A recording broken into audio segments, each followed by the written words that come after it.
So I'm going to start talking about ETA, Euskadi Taskatasuna, Basque Country and Freedom. This is their logo. And I'm going to talk about a couple of things about its history.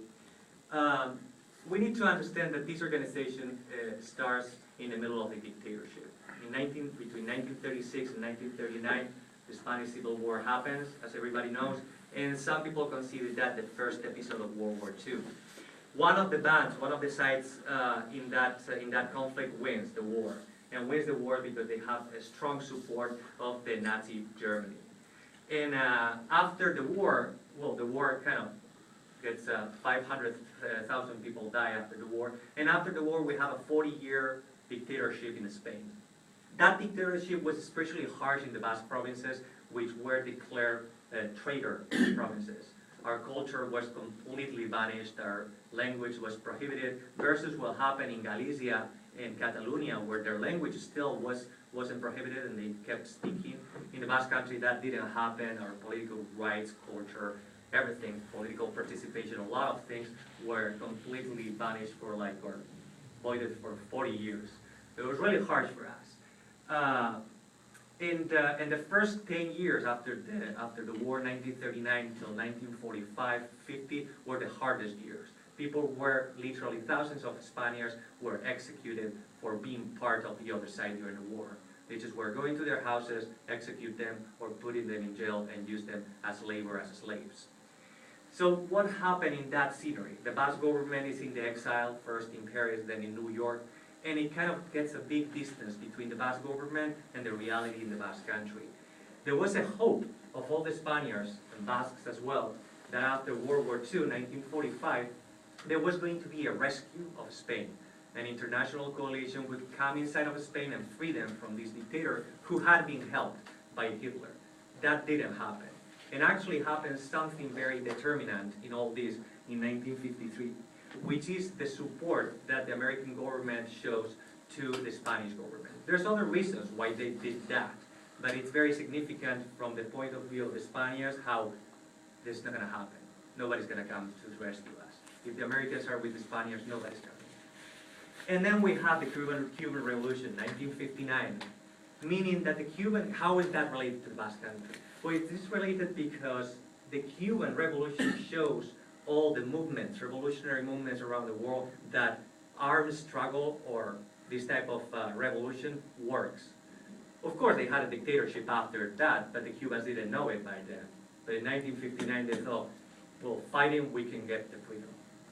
So that's what leads us to the creation of ETA in 1959. As I said, very distant Basque government in the exile in New York, completely separated from the reality in the Basque country. There wasn't any hope of freedom for Spain, for the Basque country in those years, and therefore a little part of the students, of young people who were part of the most voted, the most majoritary political party in the Basque country right now, which is called Partido Nacionalista Vasco, which is, interestingly, it's a right-wing political party, has nothing to do with ETA, which is a left-wing political organization, let's not say political. And however, those guys came from there. Those guys who started this organization in 1959 as a part of that political party. Let's have a look to a few pictures so we have an idea of where I'm talking about. So Hitler and Francisco Franco, 1940, in Hendaya, in the French Basque country. Hitler decides not to come invade Spain because he already won it. He had already supported Spain for many years during the war, so he didn't actually need to come in. This is going to be shocking. This is Eisenhower and Franco, 1953. You guys know that Marshall Plan was trying to rebuild Europe after World War II in 1945 and on. Well, that didn't apply to Spain because it wasn't a democratic country, and therefore America couldn't support it. 1953, we're entering the Cold War. A lot of really strong stuff happening there. Americans needed to have their military bases in Spain, and they give them a lot of money in order to put the military bases. However, for the Spaniards, it wasn't good news. Cuban Revolution, 1959, Che Guevara and Fidel Castro, and here's the creation of ETA, 1959, and starting on the activity. Now, what happens with the first year of ETA? I say there, social support of ETA. How is it possible? It's a terrorist organization. However, they had a lot of social support. Why? For many reasons. The first actions that this organization did were basically sabotage and informative actions. The first 2 or 3 years, they didn't kill anybody, they put a few bombs, little bombs, they painted the walls and stuff, so there wasn't actually a big risk.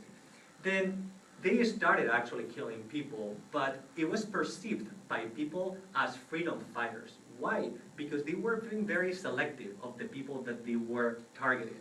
For example, killing a torturer in 1968 wasn't seen as something bad. They killed this guy, whose name was Melitón Manzanas in San Sebastián, and wasn't being like, oh, was this terrorist.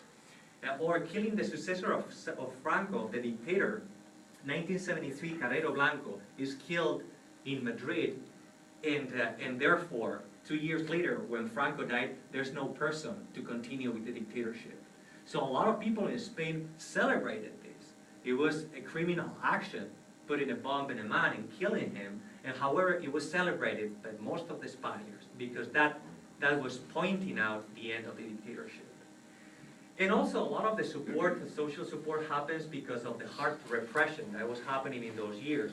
1970s, from the end of 1960s, 1970s, we have there a terrible, terrible situation in the Basque country. It was a generalized repression, tortures, arrests were happening, hundreds every single year, and the police wasn't being very careful.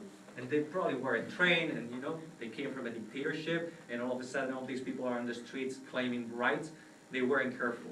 So for example, we have cases here like the massacre of Vitoria in 1976, where there was a group, people, thousands of people, together in a church in Vitoria, in the Basque country. The police came in, and they killed, well, they wounded 150 people, and they killed 5 people, and it was terrible for those times, of course. So it was very, very moving. And there's a lot of other cases. I pointed out here another killing of Zavala happened in Hondarribia. The Basque flag was prohibited. They were trying to start using the Basque flag. There was a protest in the streets, and just the Guardia Civil came in. They started shooting at people. This guy, he was from Iruña, started trying to run away. They shot him dead right on the spot. He was just running. So it's just to show you a lot of repression that was happening in those years. Now, let's see a few pictures. Vitoria's massacre, 1976. A lot of these pictures you can find online.